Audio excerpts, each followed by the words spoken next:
ఓం శ్రీ గురుభ్యో నమః. ఓం సద్గురు అంతర్ముఖానంద పరం బ్రహ్మణే నమః. ఇంకా ఉత్తరప్రదేశ్లో మధుర జిల్లాలో గల బరసానాలో ఉన్న శ్రీ రాధారాణి ఆలయం, దీన్ని శ్రీజీ మందిర్ అని కూడా పిలుస్తారు. చూసారా, అక్కడంతా గోరింటాకు మొక్కలే, పెద్ద పెద్ద మొక్కలు. గోరింటాకు అమ్మవారికి ఇష్టం కాబట్టి ఇది అంతా కూడా మొత్తం చూసారా వృక్షాల కింద ఉన్నాయన్నమాట. రాధాదేవి జన్మస్థలంగా, ఇవన్నీ కూడా రాధాదేవి జన్మస్థలంగా, ఆమె బాల్యం గడిపిన ప్రదేశంగా చెప్తున్నారు. ఇక్కడ లాడ్లీ లాల్ రూపం, అంటే ఈ ఆలయంలో రాధాకృష్ణులు లాడ్లీ లాల్ రూపంలో పూజలు అందుకుంటారు. లాడ్లీ అంటే ముద్దులకి ప్రియమైన కుమార్తె అని అర్థంగా చెప్తున్నారు. చరిత్ర ఏం చెప్తుందంటే, ఈ అద్భుతాన్ని, ఈ ఆలయాన్ని క్రీస్తు శకము 1675లో రాజా వీర్ సింగ్ నిర్మించారని చెప్తారు. చాలా రష్ ఉంటుంది ఎప్పుడు, ఈసారి అంత రష్ లేదు, బాగానే దర్శనం చేసుకున్నాం. అయితే నిర్మాణ శైలి అంతా కూడా బయటేమో గోమాత ఉందన్నమాట. అక్కడ ఈ బయటకు వచ్చేస్తే ఇదంతా పైనుంచి చూస్తే కిందకి కనిపిస్తుంది. ఈ నిర్మాణ శైలి అంతా కూడా అందమైన గులాబీ రంగు ఇసుక రాయితో రాజస్థానీ శైలిలో నిర్మించబడిన ఈ ఆలయంలో అద్భుతమైన శిల్పకళ, తోరణాలు మరియు చూస్తే పైనుంచి వస్తే ఊరంతా కనిపిస్తుంది. రాధాకృష్ణుల లీలను వధించే మనోహరమైన చిత్రాలు అన్ని కనిపిస్తున్నాయి. లత్మార్ హోలీ అని బరసానాలు జరిగే లత్మార్ హోలీ ప్రపంచవ్యాప్తంగా చాలా ప్రసిద్ధి చెందింది. ప్రతి ఏటా కూడా హోలీ పండగ సందర్భంగా ఈ వేడుక చేస్తారు. ఇక్కడ భానుగడ్ అనే కొండ పైన ఉంది మాట. ఈ భానుగడ్ అనే కొండ, ఇది ప్రధాన దేవతను దర్శించుకోవాలని ఇక్కడ మెట్లు ఎక్కాల్సి ఉంటుంది అన్నమాట. మెట్లు ఎక్కలేకుండా మేము ఈసారి ఏం చేసామంటే, బండి మీద 200 ఇస్తే బయట తీసుకెళ్ళాడు. కారు దిగ్గానే వాళ్ళే మాట్లాడేశాడు. 200 ఇస్తే బండి మీద ఇద్దరం వెళ్ళిపోయాము. చక్కగా వెళ్ళి మళ్ళీ వచ్చి మళ్ళీ కారు దగ్గర దించేసాడు అనమాట. అట్లా నలుగురం కాదు, నలుగురిని 2 బండ్లు మాట్లాడాడు డ్రైవరే. మళ్ళీ అప్పు చెప్పాడు. వచ్చేదారిలో అంతా చూసారా, ఇదంతా గోరింటాకు చెట్లు ఉన్నాయి, అదంతా షాపింగ్స్ మాట.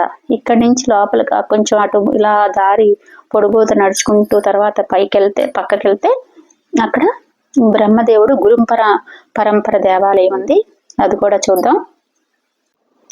ఈ గుడి ఈ బ్రహ్మదేవుడి గుడి గురించి ఇప్పుడు ఇక్కడి నుంచి ఇలా వెళ్తూ ఉంటే ఈ మార్గం అంతా చాలా దూరం కదా, ఈ లోపలికి వెళ్ళిపోతూ ఉంటే పక్కనే బ్రహ్మదేవుడి గుడి ఉంది కదా, అక్కడ వరకు నడుచుకుంటూ వెళ్తూ ఈ షాపింగ్స్ అన్ని చూస్తారని సరదా తీసాను. ఇది కూడా బ్రహ్మదేవుడి గురించి కూడా చెప్పుకుందాం. ఇప్పుడు గుడి వచ్చేసింది, ఇది బ్రహ్మదేవుడు గుడి అనమాట.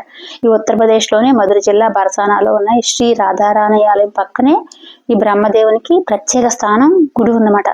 ఇక్కడ శివుడు ముందు ఇట్లా శివుడు ఉండి అటు నందీశ్వరుడు అన్నీ ఉన్నాయన్నమాట. ఇందులో బ్రహ్మదేవుడు చూసారా, బ్రహ్మదేవుడి గుడి ఎక్కడా ఉండదు కదా, ఈ బరసానాలో ఈ పక్కనే రాధాదేవి గుడి పక్కనే ఉంది. ఈ బ్రహ్మదేవునికి ప్రత్యేక స్థానం గుడి ఉంది. ఎందుకంటే ఇదంతా కూడా పద్మపురాణం ప్రకారం బ్రహ్మ కొండ రూపంలో బరసానాలో వెలిశాడని, రాధాకృష్ణులు లీలలను వీక్షించడానికి ఈ కొండపైనే బ్రహ్మదేవుడే కొండ రూపంలో బరసానాలో వెలిశాడని, రాధాకృష్ణుల యొక్క లీలను వీక్షించడానికి కొండపైనే రాధారాణి ఆలయం నిర్మించబడిందని భక్తులు విశ్వసిస్తారు.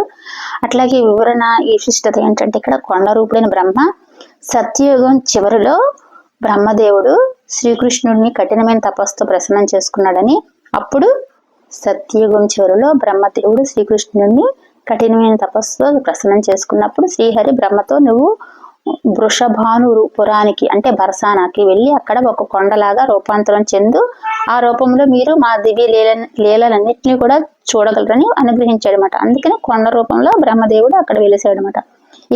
దీన్నంతా కూడా బ్రహ్మపర్వతం అంటారన్నమాట.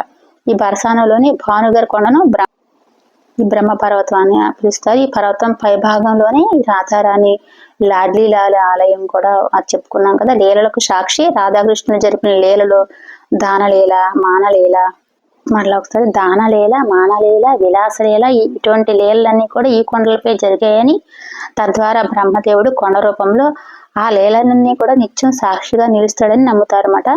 అట్లనే ప్రత్యేకత ఏంటంటే, సాధారణంగా బ్రహ్మకు దేవాలయాలు చాలా అరుదు కదా, ఉండవు కదా, ఇలా కానీ బరసానాల్లో బ్రహ్మదేవుడు కొండగా మారి స్వయంగా రాధారానికి సేవలు అందించడం అనేది అత్యంత పవిత్రమైన మరియు విశిష్టమైన విషయంగా భావిస్తారన్నమాట. ఇక్కడ మట్టిగా అట్లా అలాగే ఉండి బయటేమో శివుడు గుడి అయి ఉన్నాయన్నమాట. ఇక్కడ బ్రహ్మ కొండగా భావిస్తారని చెప్పుకున్నాం కదా. అలాగే కిందకు వచ్చేసే దారిలో బండి మించి కిందకు వస్తా ఉంటే ఆ శివుడు బంగారపు రంగులో శివుడు కనిపించాడు. ఇది కొండపైన కాదు, కిందకు వచ్చే దారిలో కిందమాట. బాగుంది కదా అని తీసాను.